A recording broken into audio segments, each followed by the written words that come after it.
So I just wanted to note a couple things while I'm doing the supercharger for my 2004 Nissan Maxima with the VQ35DE.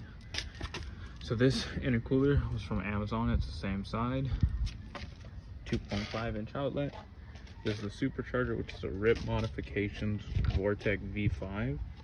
The servicing belt's gonna be right there.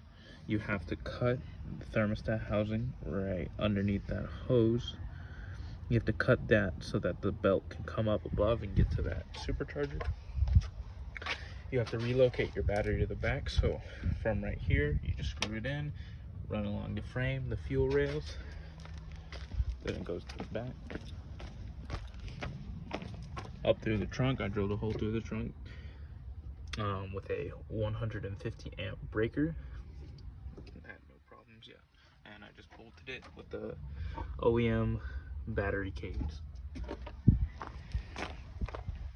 Something that stumped me was for the supercharger, if you're getting it, you have to take off the housing. It's just a couple Allen bolts. It's really easy.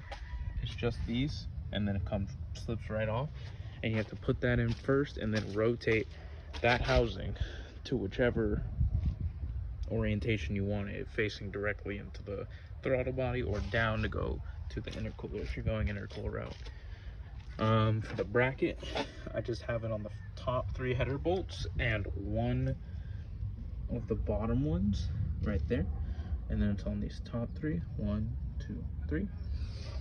I did have to shave down the studs with a grinder, so I fit my grinder down there and I shaved off the studs just enough to clear so this plate can go in without moving this.